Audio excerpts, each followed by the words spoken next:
A young black farm girl arrives in the city to attend an agricultural expo. She's attacked by a racist gang in the middle of a public park. They think she's an easy target, and they're dead wrong. Ebony fights back and becomes a key witness in a case that uncovers an entire network of hate. What's at stake isn't just justice, it's her own safety. But behind it all lies something far bigger than just a street gang. Stay with us to find out how the story ends, and don't forget to subscribe, because more powerful stories are coming your way. The afternoon sun lingered over the city's tall buildings, casting elongated shadows across the public park where a young woman named Ebony Carter sat in quiet reflection. She had traveled from her rural community to visit an agricultural trade show downtown and decided to spend the last few hours of daylight relaxing by a modest fountain that churned gently in the background. Ebony was a black woman in her early 20s with calloused hands and shoulders hardened by years of farm labor. She had grown up on her grandparents' land, learning the arts of soil cultivation, livestock care, and survival in the face of unpredictable weather. Her posture on the park bench remained calm, as though she were simply taking in the city's bustle. Yet, there was an underlying alertness in her, sharpened by the innumerable challenges she had already faced in her life. She noticed a group of 4 men loitering near a statue of a historical figure at the park center. Their posture suggested they were sharing a private joke, throwing furtive glances at passers-by. Ebony felt a subtle prickle of unease along the back of her neck. Her instincts, honed by the watchfulness necessary on an isolated farm, made her aware that these men were singling her out with their gaze. She had no illusions about the dangers that sometimes lurked in unexpected places. The farm had taught her self-sufficiency, and her grandparents had instilled in her the importance of readiness. Still, she wondered if this was yet another instance of prejudice she would be forced to endure. As the minutes passed, her suspicions grew more concrete. The men were lingering, moving incrementally closer, acting as though they were merely wandering. Yet, their attention seemed locked on her. The tallest among them, a broad-shouldered individual with a shaved head and a menacing gait, appeared to be the ringleader. He occasionally crossed his arms and muttered something to the others. Ebony's senses intensified as she considered her options. She remembered the steady discipline she had developed during her hardest days on the farm, waking before dawn to feed animals, plowing fields long into the evening, and defending that same land from intruders on more than one occasion. She was no stranger to confrontation. Still, she had not come to the city in search of conflict. She had come to expand her knowledge about new agricultural technologies, hoping to bring those innovations back home. Yet, her presence, it seemed, had provoked these men's hostility. As the group advanced, Ebony gradually rose from the bench. She ran her fingers over the strap of her small backpack, which carried a notebook of ideas for greenhouse management and a few personal items. She had no intention of appearing weak or frightened. The men's body language spoke volumes. Their stares were filled with animosity, and the tension around them grew denser with each second. One of them gestured aggressively toward her, as though to mark her as a target for their cruel amusement. Ebony remained still, her pulse quick but her mind focused. She silently reminded herself of the farmland nights when she patrolled the perimeter with a flashlight, listening for coyotes, ready to safeguard her territory. In those moments, she had always stood her ground. Before long, the tall man and his 3 companions closed in. Ebony stepped backward, gauging the distance. She observed that passers-by in the park appeared uneasy but reluctant to intervene. The men began to crowd Ebony, leaving her only a narrow path behind her. She could sense their disdain in the way they looked at her, as if they found her existence offensive. There was a brand of contempt in their eyes that Ebony had unfortunately witnessed in subtler forms before. This time, though, it was blatant. She suspected that her race had made her an easy mark in their minds, and the fact that she wore practical shoes and casual clothes might have reinforced their assumption that she was out of place and vulnerable. She recalled her grandfather's counsel about how cruelty often masked fear or insecurity. She had always tried to exercise restraint when facing prejudice, responding politely to rude remarks from certain townsfolk who doubted a young black woman's aptitude for farm ownership. Yet, the mocking laughter of these 4 men in the park bore an unmistakable edge, sharper than mere rudeness. They wanted to humiliate and harm. Ebony sized up the situation. She could attempt to slip away, but the men blocked her passage, forming a loose semicircle. Their leader seemed amused by her composed demeanor, though a flicker of uncertainty crossed his face. Ebony recognized that they might not expect someone of her appearance to be ready or able to defend herself.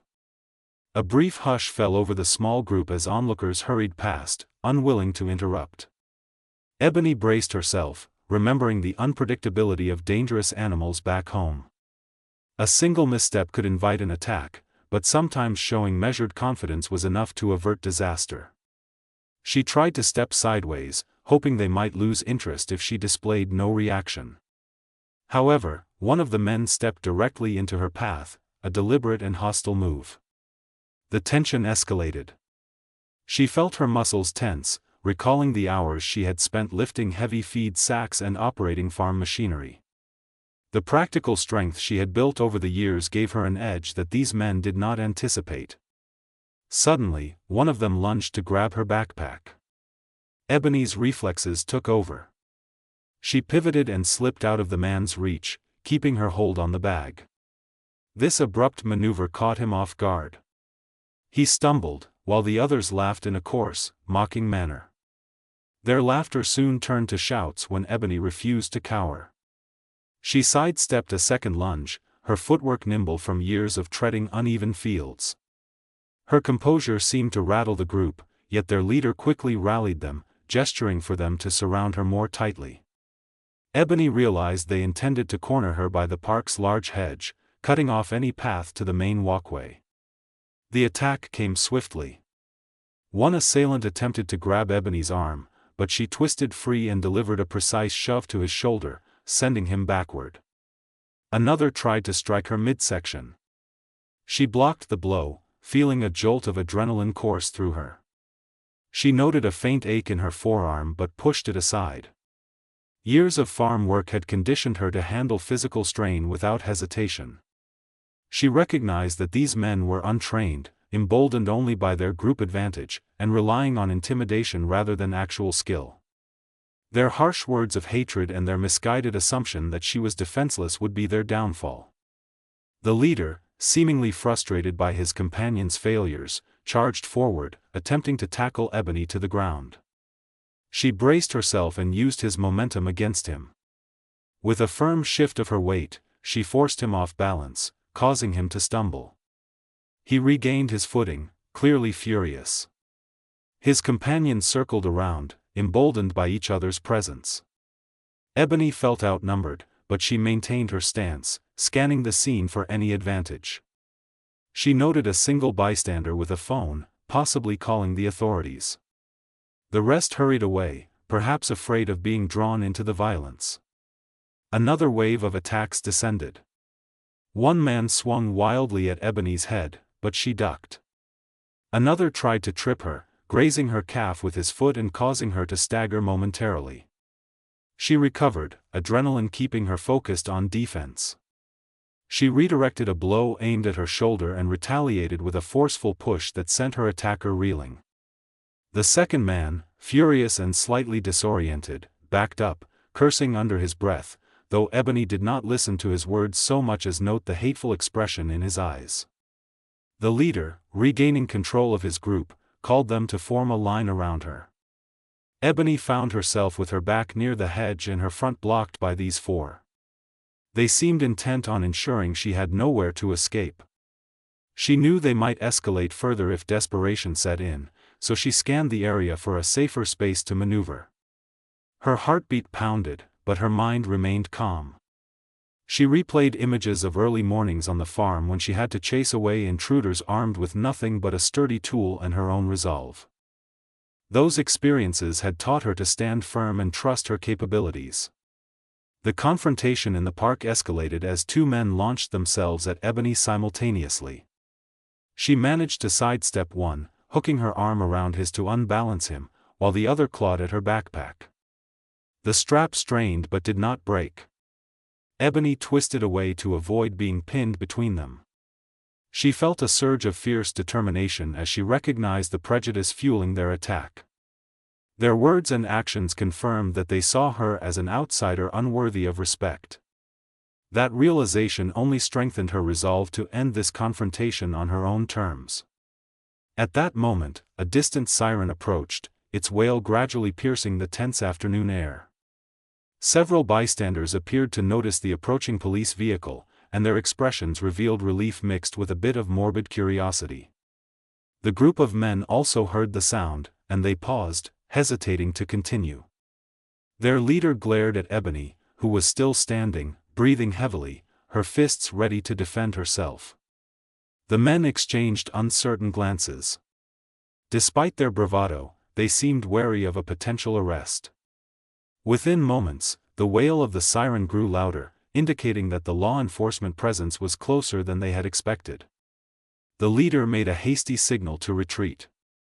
Ebony stepped back, letting them scatter rather than risk a continued fight. She felt the pounding of her heart in her ears and a slight sting in her calf from the earlier blow. Relief and tension surged together as she watched the men hurry out of the park. She had warded off their assault, but she suspected this would not be the last encounter with them. Ebony understood the patterns of violence fueled by racism all too well. She had seen smaller expressions of it in her rural town and knew that such hatred rarely subsided after a single confrontation. Moments later, a police vehicle pulled up near the edge of the park. An officer emerged, scanning the area. Ebony stepped forward to identify herself, aware that she might have to explain the scene that had just unfolded. The officer looked cautious, uncertain of who had been the aggressor. Ebony recounted the harassment and the assault, detailing how the men had surrounded her and attempted to steal her belongings, accompanied by slurs and hateful remarks. She spoke calmly, describing their physical attempts to harm her. The officer, after briefly checking for injuries, requested that Ebony wait so an official report could be filed. She consented, though she was anxious to leave this place that now felt tainted by hostility. While waiting for a second officer to arrive, Ebony's mind churned over the disturbing encounter. She realized that the men might be part of a broader pattern of attacks, given their coordinated behavior and the quick escalation to violence. She had encountered ignorance in her life, but this felt more deliberate. The officer who had arrived suggested that Ebony might be safer if she avoided the area, but Ebony politely mentioned that avoidance would not change the underlying threat. She recalled her grandparents' philosophy about confronting problems head-on, whether it was a failing piece of equipment or a group of intruders. She believed that simply keeping her distance would not stop such individuals from harming others. When the second officer, a detective named Brent Alvarez, arrived, Ebony gave a more detailed statement. She described each assailant's appearance to the best of her recollection, noting the tall leader's shaved head and the distinctive posture of another who had a thin scar across one cheek. She explained that she had tried to move away but was blocked and forced to defend herself. The detective listened intently, occasionally making notes in a small notebook. He indicated that there had been reports of similar incidents in nearby areas, often targeting individuals who appeared isolated or belonging to minority communities. Ebony began to suspect that this was not an isolated act of aggression but part of a series of racially motivated attacks. She agreed to cooperate in any further investigation, though she made it clear that she had responsibilities back home. Her farmland was never far from her mind. She worried about leaving her grandparents to handle the workload if she became entangled in a lengthy police process. The detective emphasized the importance of her eyewitness account and her willingness to assist in identifying the suspects. Ebony understood that if her input could help stem the tide of violence, she had an obligation to offer it. She thought about others who might not be as prepared to defend themselves. The notion of walking away without helping the investigation clashed with her sense of responsibility, instilled by her rural upbringing. Still, shaken, she accompanied the officers to the station so they could formalize her statement. The building's corridors were bright but somewhat claustrophobic, lined with official bulletins and faded posters about safety tips. Detective Alvarez introduced Ebony to a colleague who handled initial victim statements. She sat in a small, windowless room, describing the events in writing. She meticulously recounted the build-up to the attack, the men's gestures, the hateful expressions, and the moment she realized the confrontation was inevitable. She included every detail she could recall about how they surrounded her, the attempted theft of her backpack, and how she managed to evade their blows. The recollection felt surreal, as though she were describing a scene from someone else's life. Yet, her throbbing calf and tense shoulders reminded her that it was all too real. The officers thanked her for her cooperation and mentioned the possibility of follow-up questions in the coming days. Ebony nodded, feeling that simply returning home without any resolution would leave her uneasy. She remembered the fleeting look on the leader's face when he recognized that she was not the easy prey he had imagined. That sort of hatred, once enraged, might resurface at any time. The detective revealed that they had received similar complaints about a group matching the description Ebony provided, men who preyed on those they perceived as vulnerable, often using slurs and intimidation tactics. Sometimes, these attacks included theft or extortion; at other times, they devolved into more brutal assaults. Ebony left the station that evening, her thoughts torn between relief at having survived the ambush and concern for how many others might have faced similar terror. She considered returning immediately to her farm, but she felt a pull to do more. If the group targeted marginalized individuals, it might be a matter of time before they struck again. She thought of how her grandparents taught her to protect what mattered, from farmland to family. This city, though not her home, was filled with people who deserved safety. She felt a grim conviction that she should help expose the perpetrators. Early the next morning, Ebony found herself in a small motel room near the station, having decided to stay at least until she spoke again with Detective Alvarez. She woke up well before the sun rose, a habit that was second nature to her, and recalled how the roosters would crow at dawn on her grandparents' land. She missed the familiar smell of tilled earth and the sight of green fields rolling out around the farmhouse. Yet, her sense of purpose anchored her in the city. She needed to get to the bottom of who these men were and how they operated. She felt certain that if law enforcement lacked the resources or the urgency, someone else had to pick up the slack. While sipping a weak cup of motel coffee, she reviewed a local news site on her phone, scanning for any mention of racist attacks or public safety alerts. She found only a few vague references to recent altercations, none of which highlighted a hate-based motive. She suspected that many victims might hesitate to come forward. Ebony had always been straightforward, prepared to stand up against what she perceived as wrong. If certain crimes went unreported, these men might continue their spree without consequence. With that thought, Ebony decided to contact a friend who had once worked in community outreach for an urban assistance program. Perhaps there would be records of complaints or community members willing to share their stories. By midday, Ebony made her way to a local cafe near the station, thinking it might be a convenient spot to meet Detective Alvarez again if he called. She felt uneasy, not entirely comfortable in this unfamiliar urban environment. She recalled how simply sitting on a bench had led to a potentially life-threatening confrontation. However, she refused to let that fear dictate her actions. Her friend from the community outreach program had agreed to check whether any local organizations tracked racially motivated incidents. Ebony waited, hoping to glean even the smallest piece of information that might help. Hours later, a message arrived from her friend, indicating that there had indeed been sporadic reports of a group of men who singled out people of color near public spaces. The message mentioned areas around bus stops and small neighborhood parks as frequent sites for these ambushes. Ebony felt a knot tighten in her stomach as she realized the scope of the threat. She reflected on how they might escalate, given that their assault on her had been so openly aggressive. She also learned that these men had occasionally boasted of being part of something larger, though no one had concrete evidence. Ebony thought back to the men's quick retreat when the police arrived, speculating that they might have reason to fear identification. Her phone buzzed again, and this time it was Detective Alvarez. He asked if she was available for a brief conversation regarding her official statement. Ebony returned to the station, where the detective escorted her to a quieter corner of the precinct. Alvarez shared that the authorities had identified the tall ringleader from Ebony's description, a known troublemaker named Rufus Stone who had several past arrests for harassment.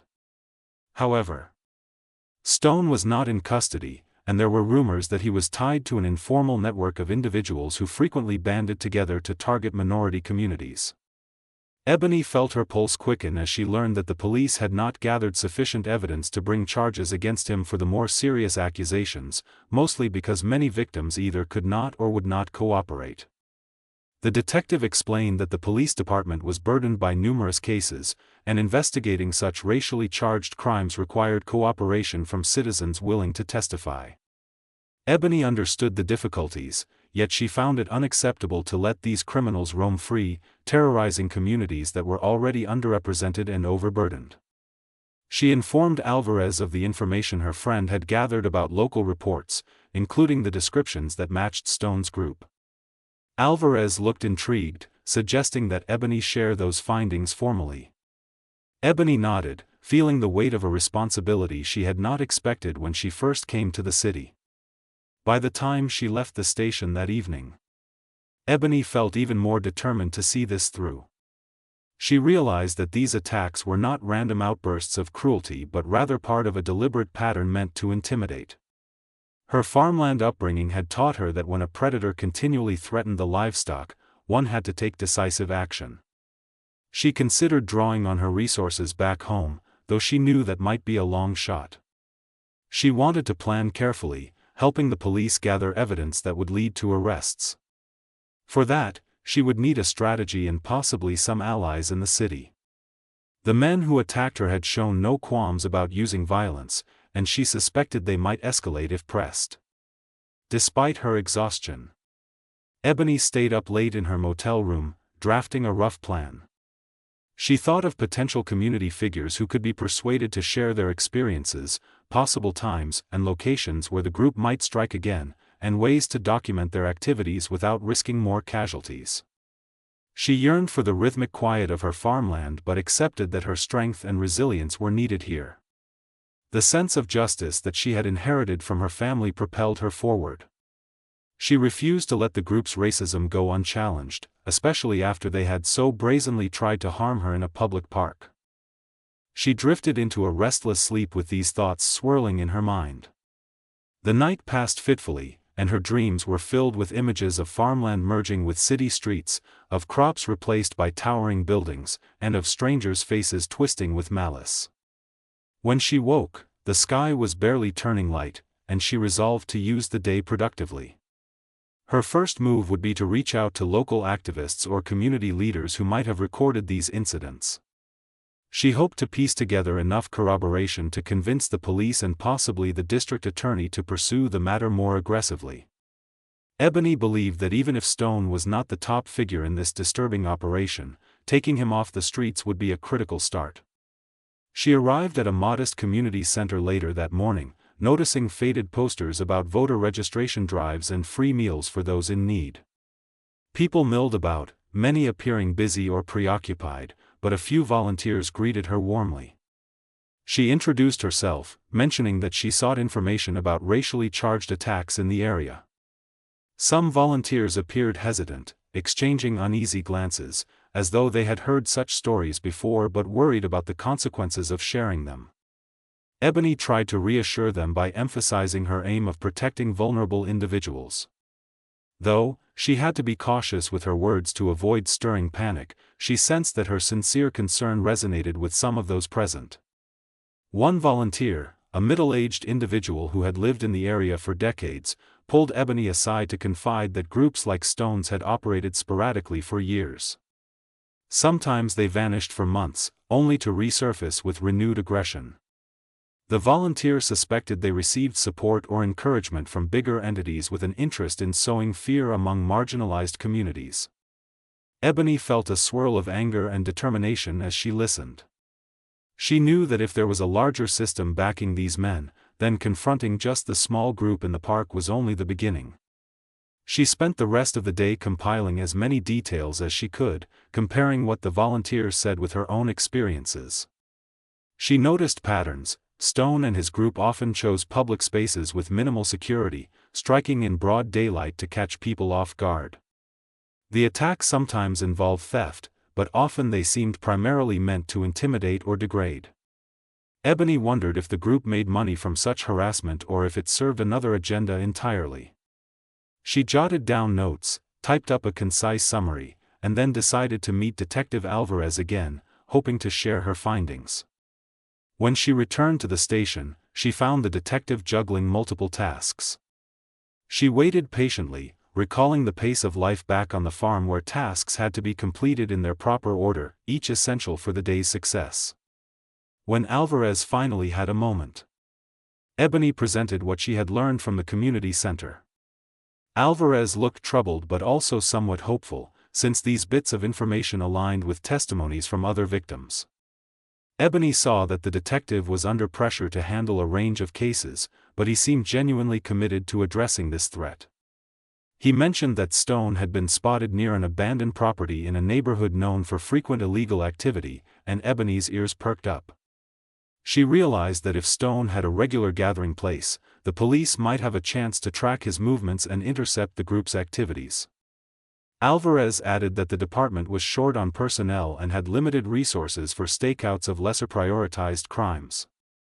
Racial harassment cases often faced a tangled web of evidence-gathering hurdles, which frequently resulted in minimal legal repercussions. Ebony understood the realities of limited resources but believed strongly that ignoring such crimes would only embolden the perpetrators. She told Alvarez she was willing to testify and provide any evidence necessary if they were able to pinpoint Stone's location and gather incriminating proof.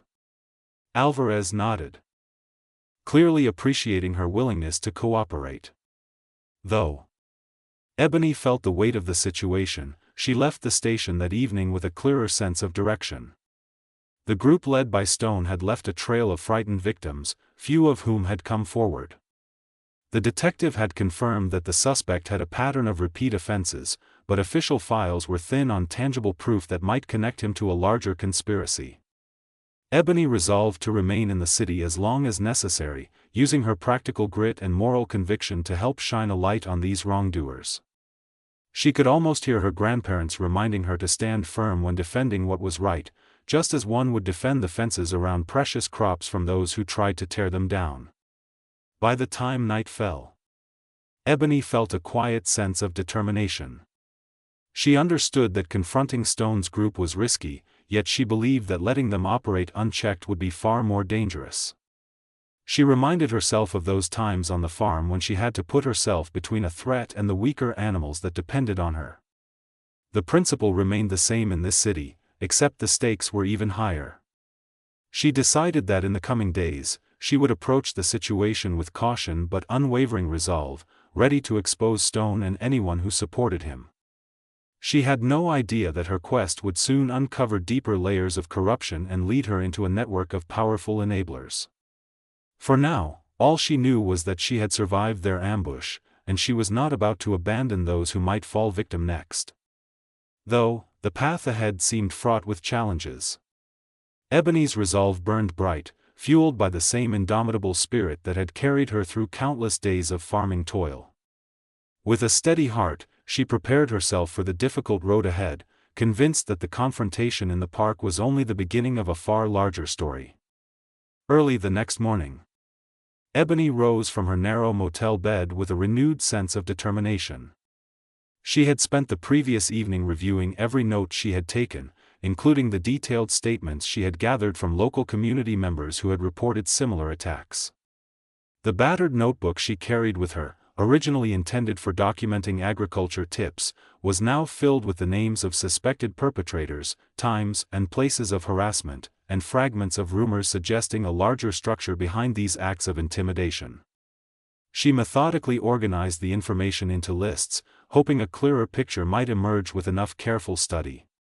She realized that though she was only one person, her knowledge of farm operations had taught her the power of diligence. Day by day on the farm, small tasks accumulated into great strides. Weeds were kept at bay by consistent hoeing, fences were mended one wire at a time, and entire fields were tilled through methodical effort.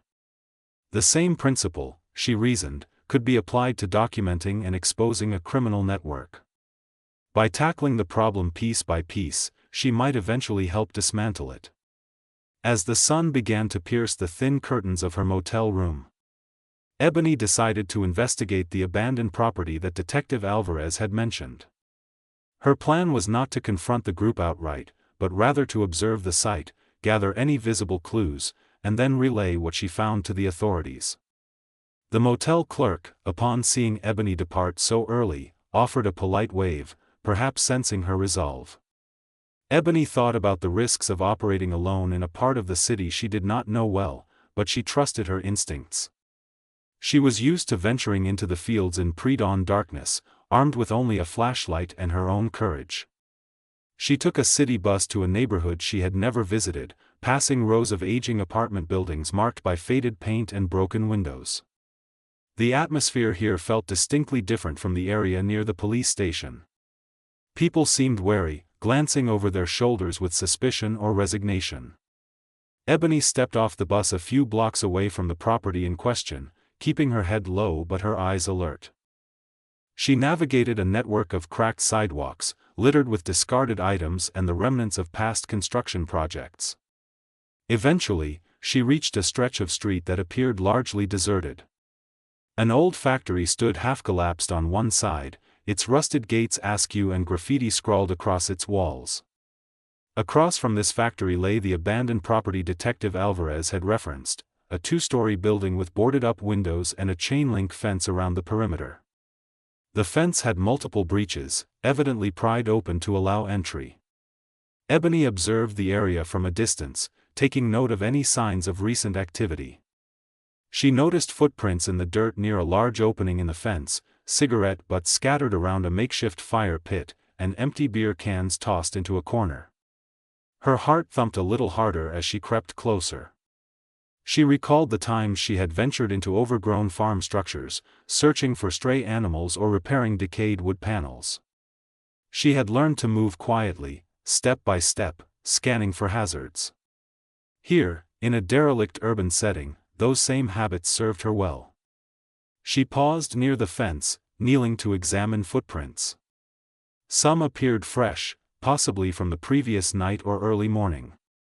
The deeper impressions suggested boots or heavy-soled shoes. Ebony wondered if Stone or his associates frequented this spot for gatherings away from police patrols. Despite her caution, she felt the uneasy sense of being watched. The surrounding silence was unnerving. She glanced over her shoulder to ensure she was alone. The only movement came from scraps of plastic fluttering in a sudden gust of wind. Nonetheless, she remained acutely aware that any one of these boarded-up doorways or shattered windows might conceal an observer. She steadied herself and resolved not to linger too long. After a few more minutes of careful inspection, she slipped away, trying to leave no obvious trace of her presence. Back at the bus stop, Ebony's thoughts raced. She had found enough evidence to confirm that the property was indeed being used, at least intermittently. She wondered how best to present this information to Alvarez without prompting him to warn her away. The police had valid concerns about civilians interfering in active investigations, yet Ebony believed strongly that her actions could help. She also contemplated the possibility that the men might have planted lookouts in the neighborhood. The last thing she wanted was to be recognized as someone snooping around. By the time she arrived back near the station, the day's heat was already intensifying. She paused at a corner store to buy water, trying to map out her next steps while sipping from the bottle. She considered contacting her friend from the community outreach program to see if they had any additional leads or if they could connect her with other local activists. Her mind churned with the thought that Stone's group could be one of many operating under the radar. If so, there might be a ringleader above Stone orchestrating these acts of hate for profit or political influence. Her phone buzzed just as she prepared to cross the street toward the station. Another text from her community outreach contact awaited her, informing Ebony that a local civil rights organization was interested in interviewing anyone who had experienced or witnessed racially motivated harassment. The outreach contact suggested that Ebony share her experiences, not just to help the investigation but to bring wider public attention to the issue. Ebony took a moment to weigh the idea. She recognized the potential dangers of public exposure, but she also understood that silence often allowed prejudice to thrive.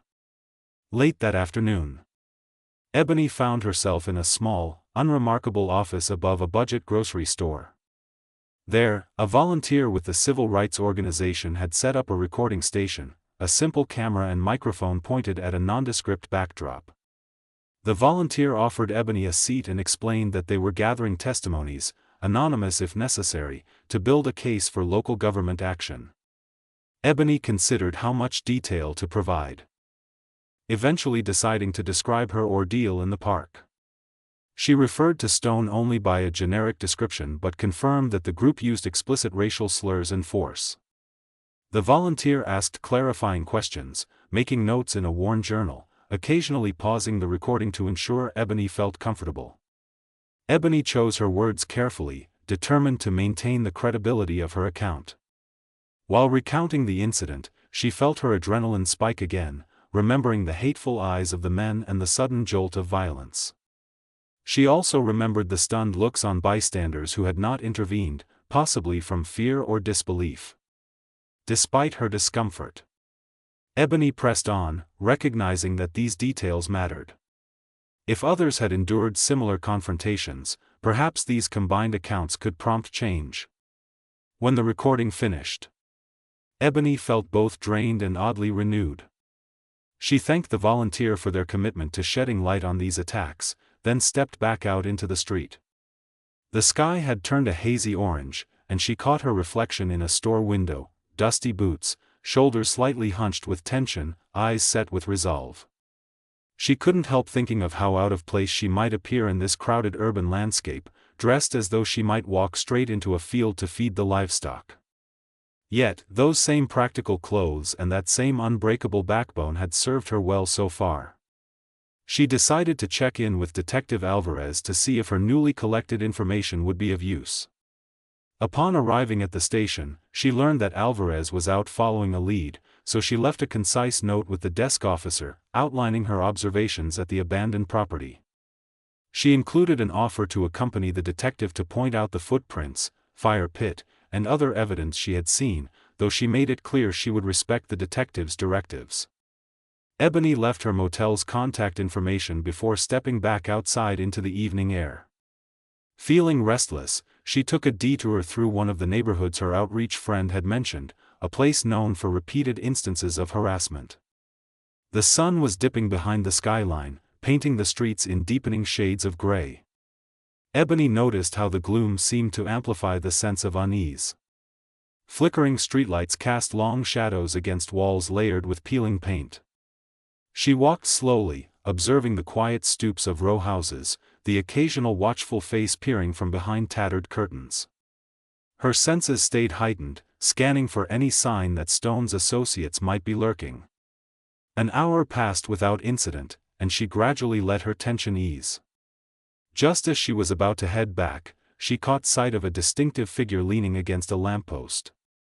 The man wore a hoodie, which he pulled low over his head, but she recognized his stance. He was one of Stone's companions, the same man who had tried to yank her backpack away during the park confrontation. Ebony felt her pulse climb, yet she forced herself to remain calm. She ducked behind a parked car, watching as the man engaged in what appeared to be a discreet exchange with someone in a small sedan. She could not hear their conversation, but the body language suggested a hurried transaction of some kind. Within moments, the sedan pulled away, leaving the man alone on the sidewalk. Ebony wondered if this was related to the group's activities or if it was just an unrelated deal. She debated the wisdom of taking a photo from her phone, worried she might be noticed. Though, she longed for more concrete evidence of wrongdoing. Ebony decided to prioritize her safety. She inched away, keeping the parked cars between herself and the man, eventually circling around a side street and re-emerging blocks away. Even that glimpse, however, told her that at least one member of the group was active in the area. She felt certain that wherever he was, Stone could not be far behind. That night, Ebony tossed and turned in her motel bed, replaying what she had seen. She wondered if the group had multiple revenue streams, possibly involving illegal trade. If so, that might explain their ability to bribe or scare away certain witnesses. Her thoughts drifted to the rumor that Stone's operation was but one of several in the city, each targeting vulnerable populations for different objectives. She found it all too reminiscent of predators circling a weakened animal, except here the consequences were profoundly more damaging. At dawn, she rose to find a voicemail from Detective Alvarez, thanking her for the tip about the abandoned property. The detective mentioned that he would set up a discreet observation if resources allowed, though the timing was uncertain. He also cautioned Ebony once more about venturing alone into potentially dangerous areas. Ebony appreciated the concern, but she felt the matter was too urgent to remain idle.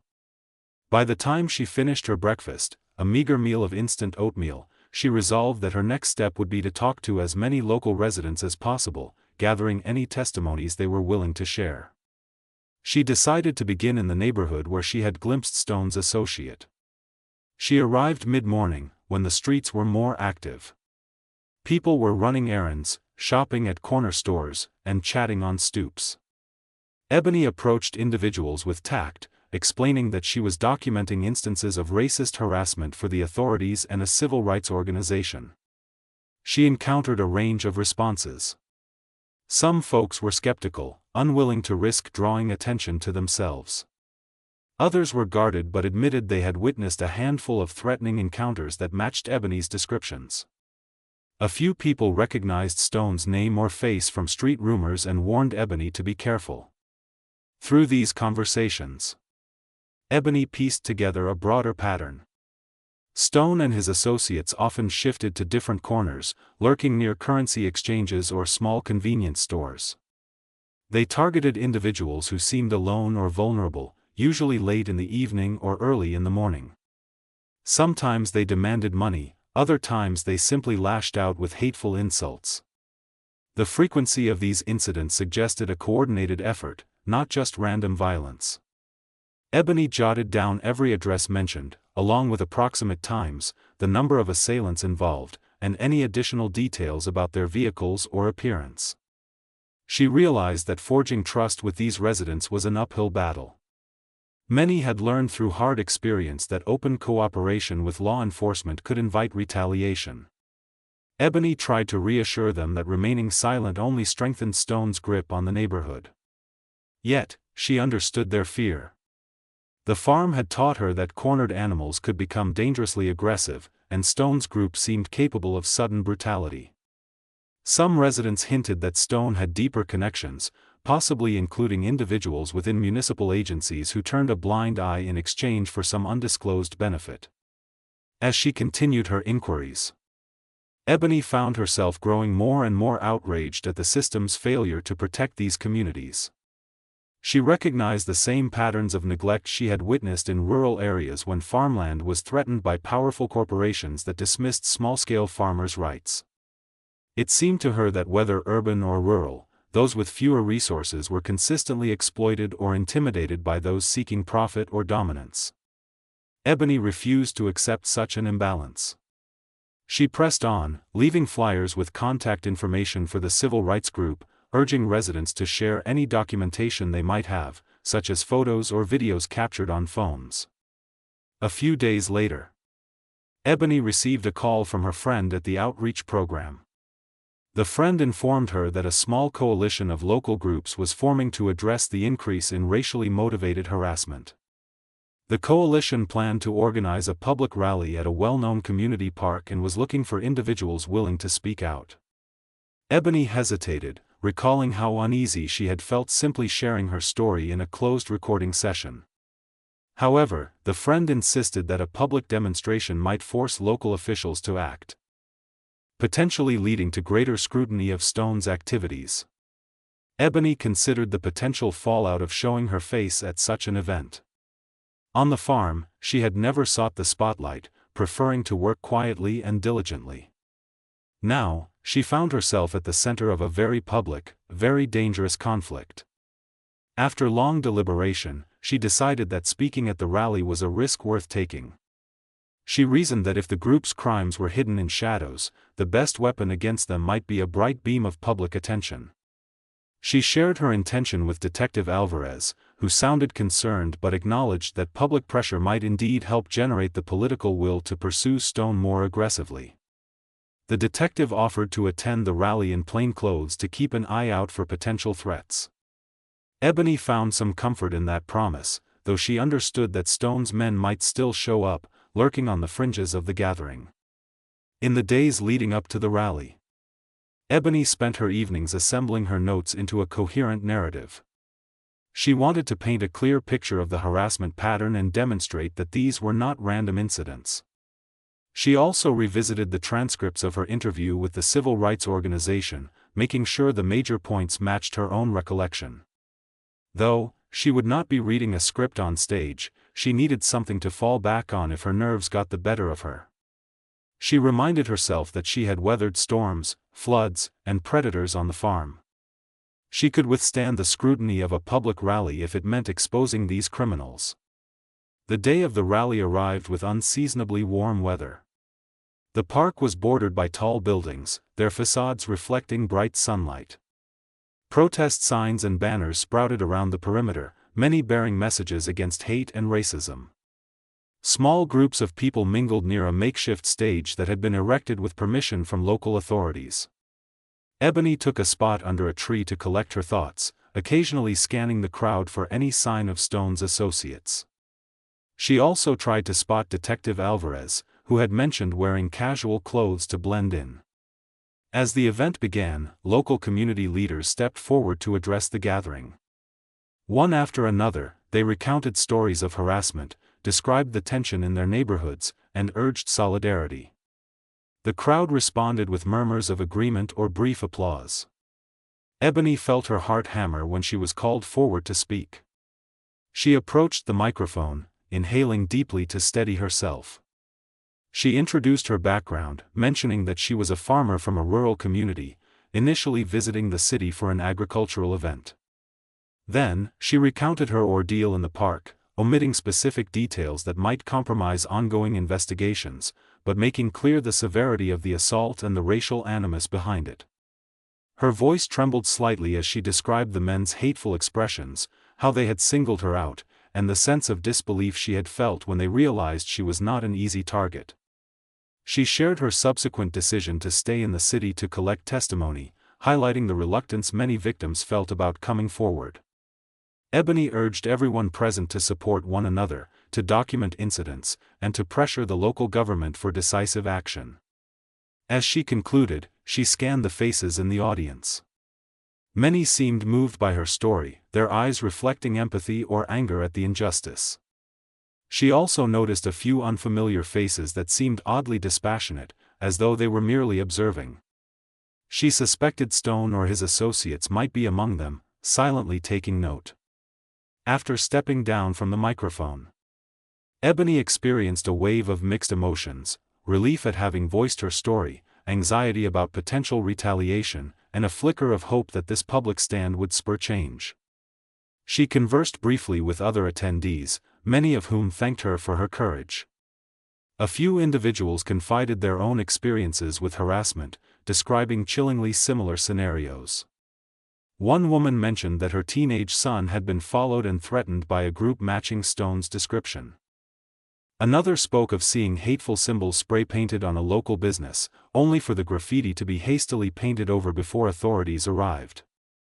The rally concluded without any overt disturbance, but Ebony's instincts told her the group she was fighting would not simply vanish. She noticed Detective Alvarez lingering nearby, scanning the crowd. Though she tried to catch his eye, he was preoccupied, possibly spotting someone suspicious. Ebony decided to remain in the park until the crowd thinned, ensuring that no one needed help or reassurance. Eventually, she left with a small group of rally organizers, heading to a nearby diner. They chatted about next steps, including possible community patrols, fundraisers for legal support, and further press coverage. Ebony listened closely, taking mental notes about how she might plug her own efforts into these communal plans. The following morning, Ebony woke to a barrage of messages from acquaintances and strangers alike. Photos of her speaking at the rally had surfaced on social media, accompanied by calls for broader action against hate crimes. While many comments were supportive, a few were disturbing, bearing the same hateful undertones that Stone's group exhibited. Some messages warned her to leave the city if she knew what was good for her. She felt a chill reading them, yet resolved to remain steady. Fear was precisely the mechanism Stone relied upon, and she refused to be silenced by anonymous threats. She checked in with the civil rights organization, learning that the rally had indeed caught the attention of local journalists. At least one reporter was hoping to cover her story in more depth, perhaps even traveling to her farm to document how the struggle for justice intersected with her rural upbringing.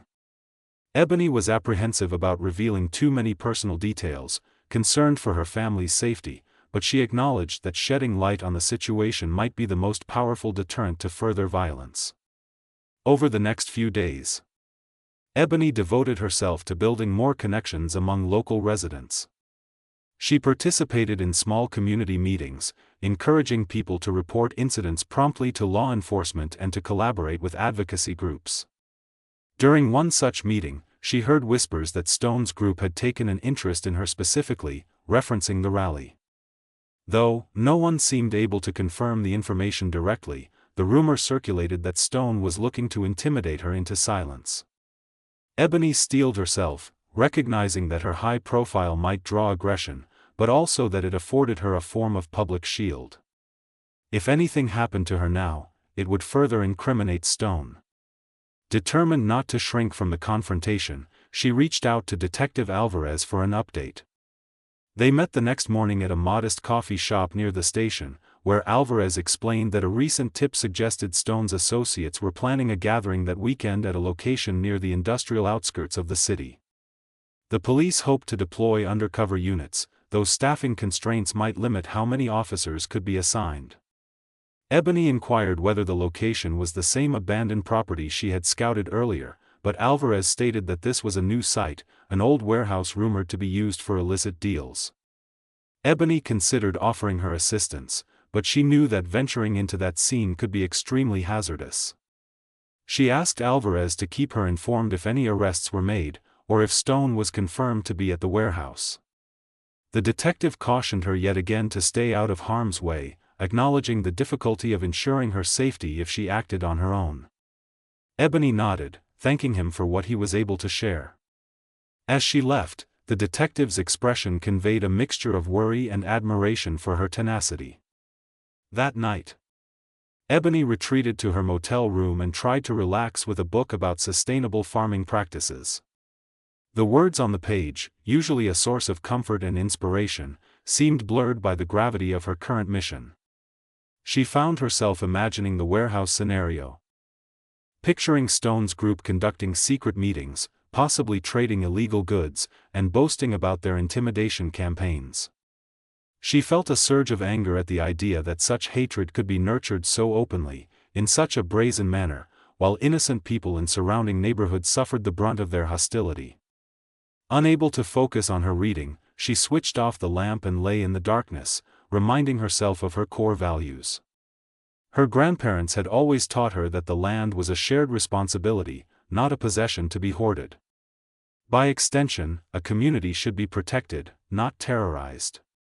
She quietly vowed that, if the police were close to dismantling Stone's operation, she would do everything in her power to see it through, even if it meant placing herself in uncomfortable situations.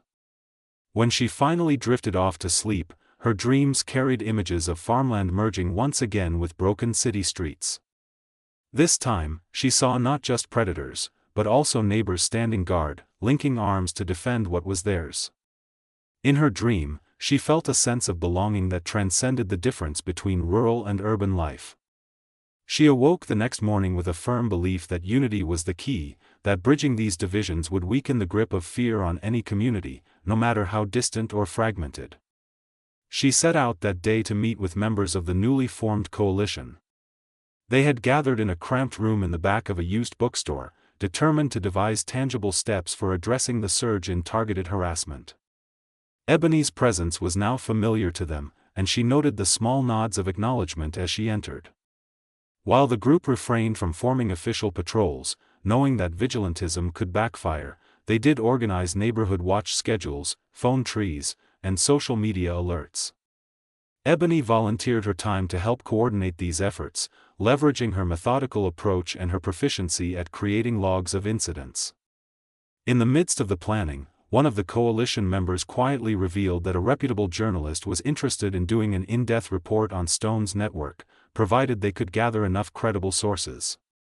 Ebony felt a flicker of excitement at the possibility of exposing the group more widely.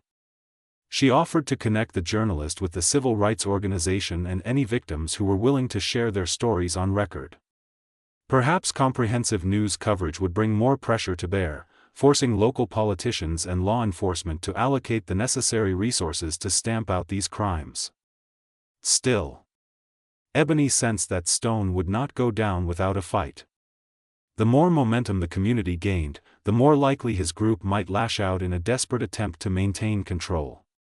She thought back to the cunning foxes on her farm, which would circle a henhouse again and again, seeking any unguarded opening. When cornered, those foxes could become ferocious. Ebony braced herself for the possibility of a direct confrontation, though she prayed that Stone's arrest could be secured through solid evidence rather than another violent showdown. As she emerged into the afternoon sun, she found her mind drifting to the farmland she had left behind. She pictured the rows of crops she had nurtured, the livestock pens she had helped repair, and the gentle hush of twilight after a day's labor.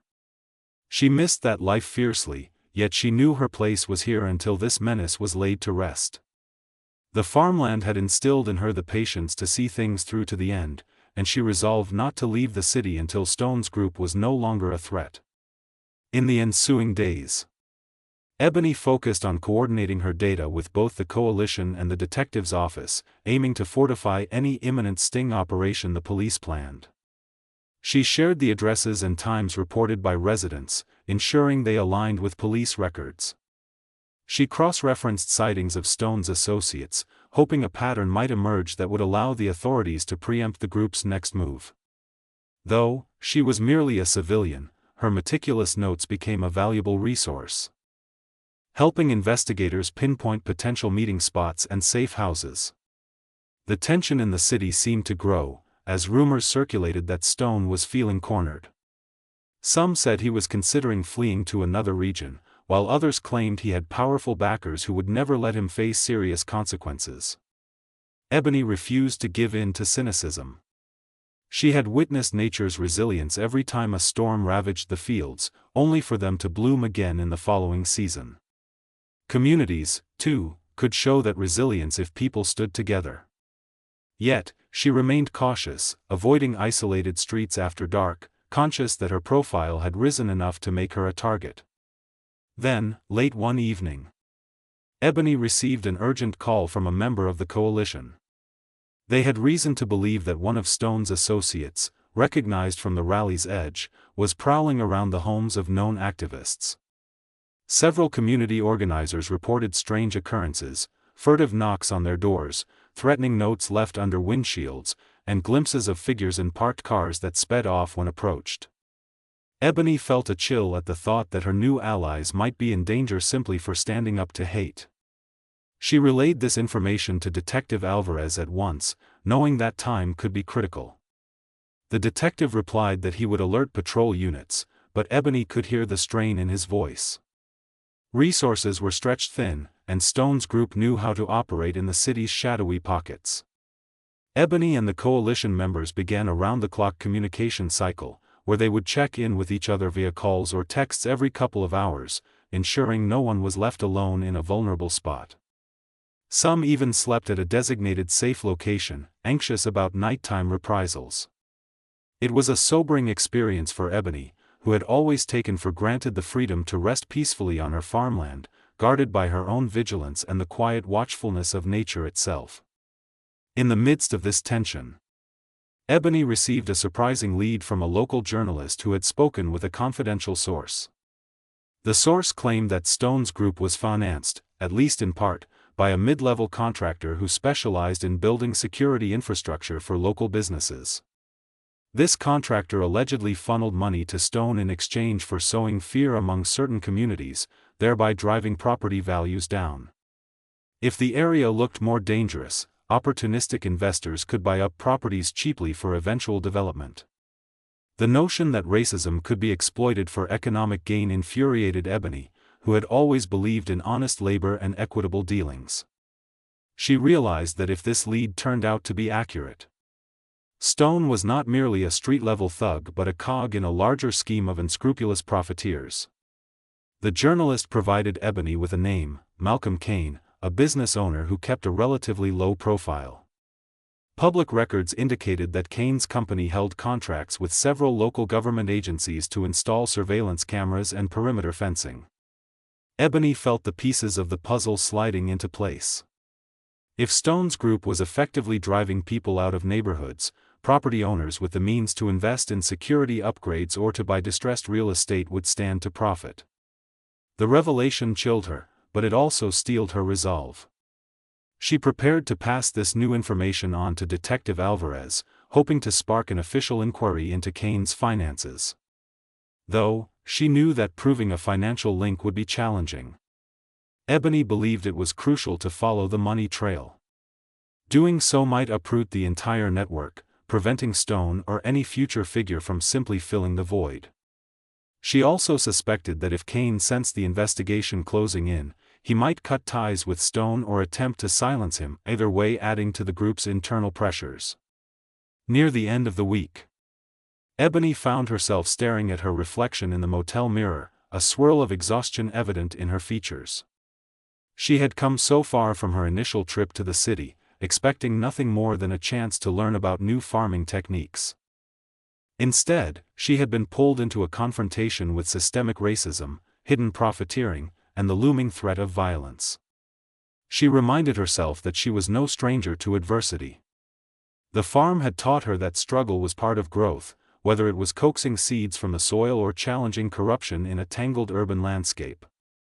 That evening, she sat at the small desk in her motel room, typing an updated report for Alvarez, a concise, chronological account of all the incidents, sightings, and leads related to Stone's group, along with the whispered allegations about Kane.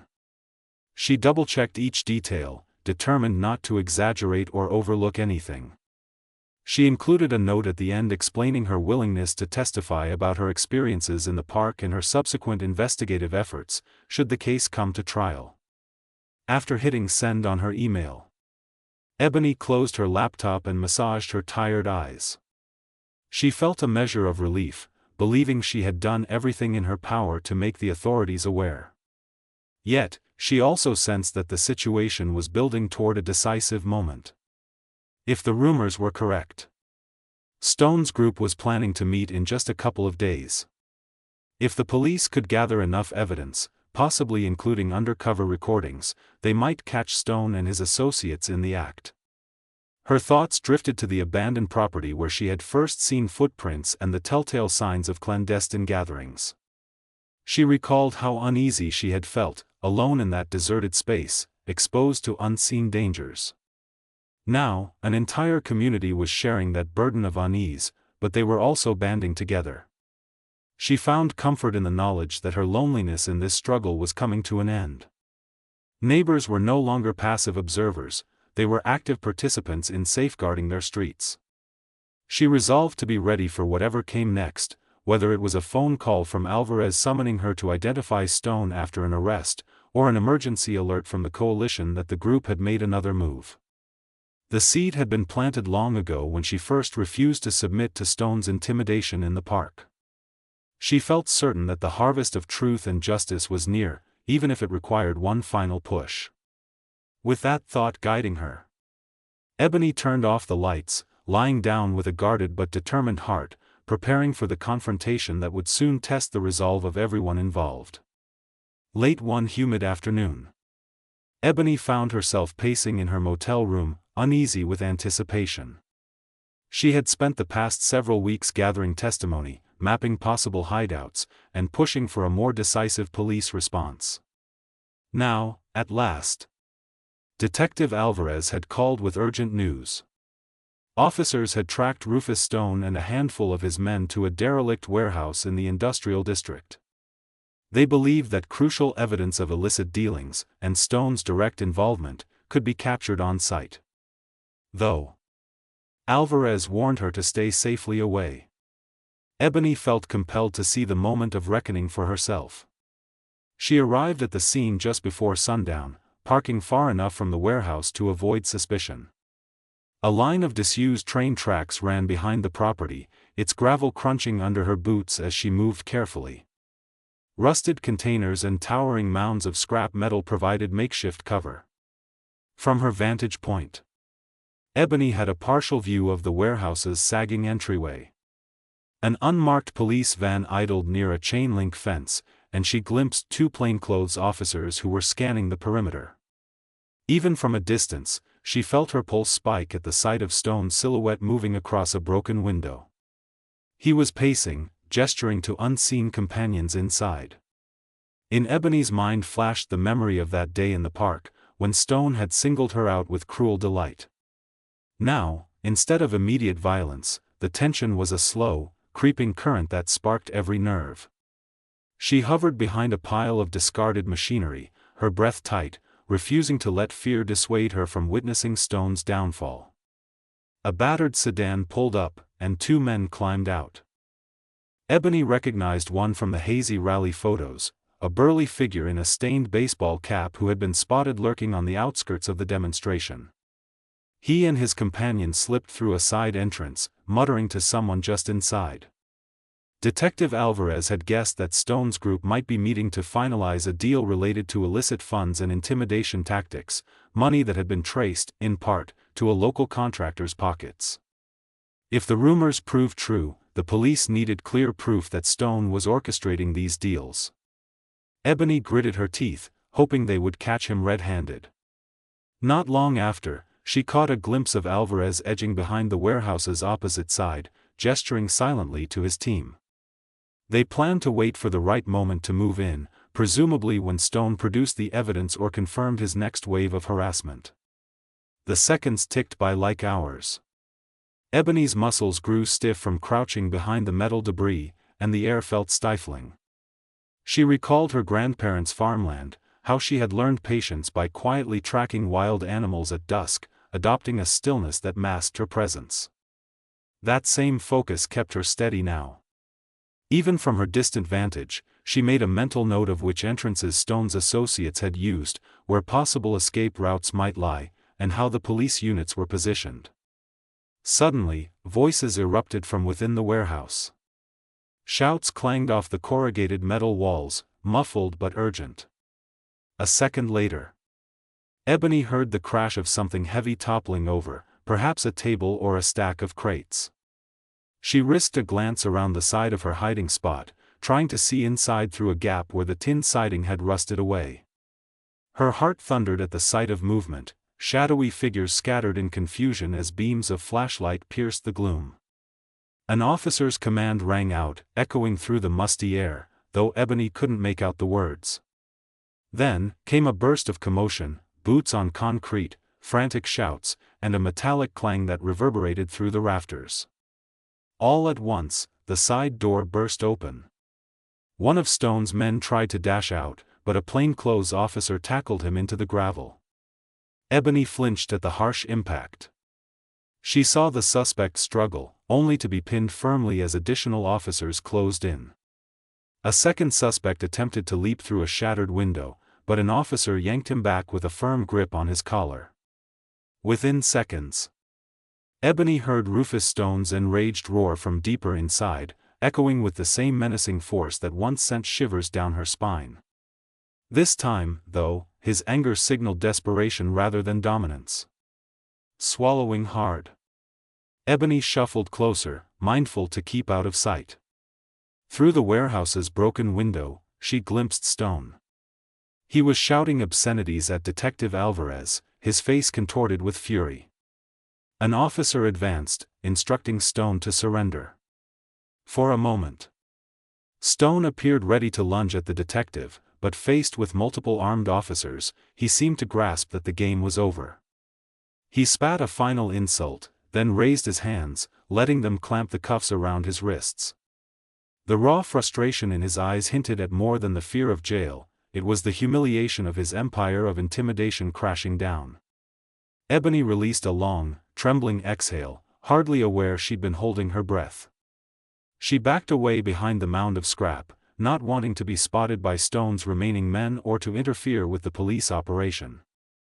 A final surge of adrenaline washed over her as she took stock of the warehouse yard. Unmarked cars converged, sirens now wailing from the nearest street.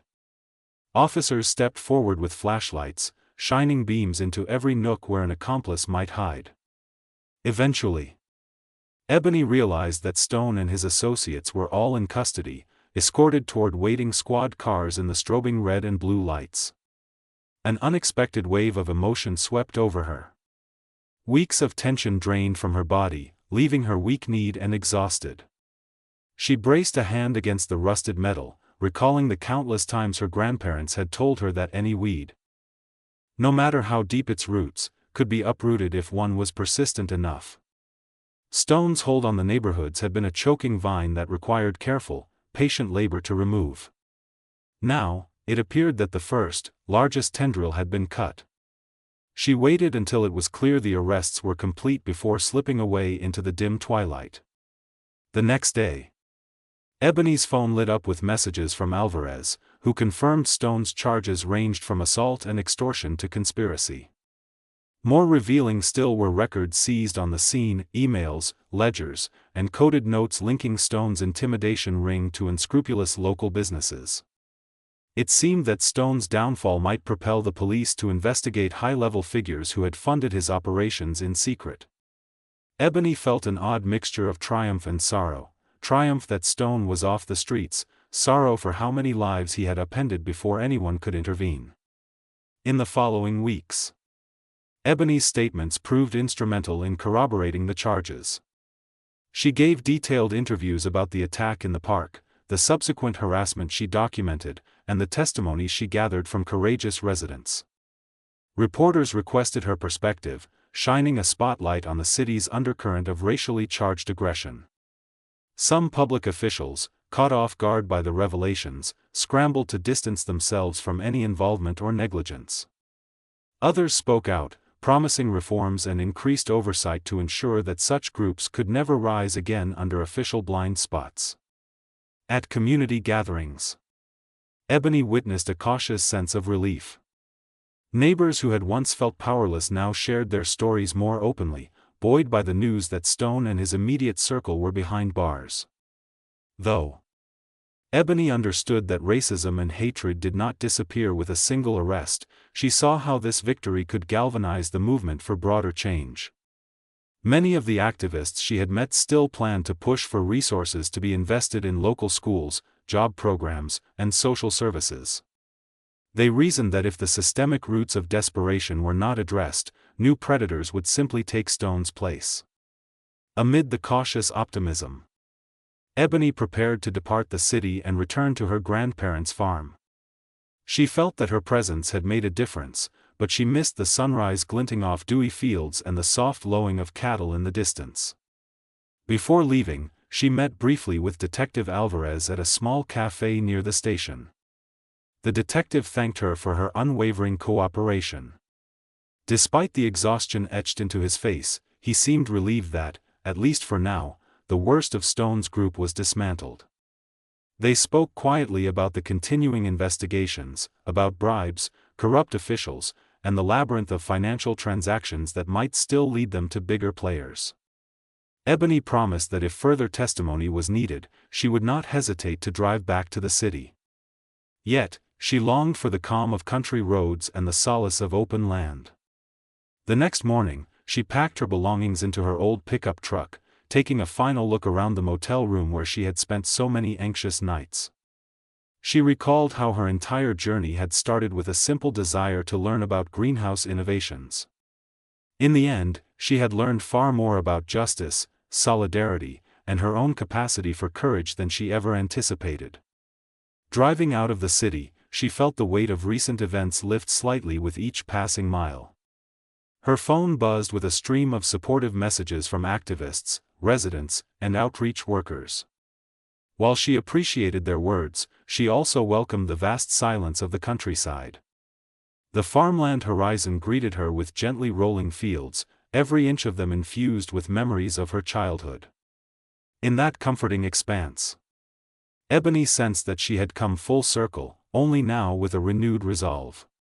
Defending her family's land had always been paramount. She now understood that defending community, whether rural or urban, was just as vital. In the coming weeks, Ebony fell back into the rhythm of farm life. Early mornings feeding livestock, midday hours in the greenhouse testing new techniques, and long twilight walks along fence lines to ensure all was secure.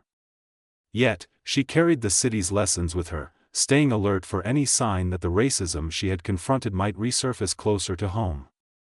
She remained in touch with the friends she had made among the urban advocacy groups, exchanging updates on Stone's upcoming trial, the continuing investigations, and the everyday challenges faced by those working for systemic change. Whenever doubts threatened to overshadow the victory, Ebony remembered the moment she saw Stone in handcuffs, rage turning to defeat in his eyes. She recalled how the hateful words he spat at her in the park had once seemed unstoppable. Now, thanks to a network of determined individuals, from detectives and activists to ordinary neighbors refusing to remain silent, Stone's menace had been curbed.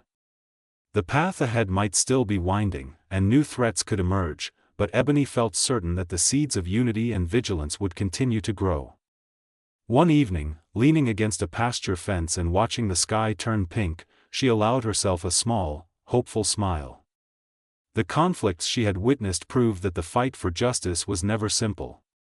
But, by confronting hatred head-on, by documenting every wrong and refusing to let fear shut her mouth, she had helped bring about a necessary reckoning. She inhaled the scent of fresh earth and reminded herself that the land's gentle resilience mirrored the human spirit. Storms would pass, crops would be replanted. With each new season, there was a chance for renewal. And, so, in the quiet hush of that country twilight, Ebony found she could finally breathe freely again.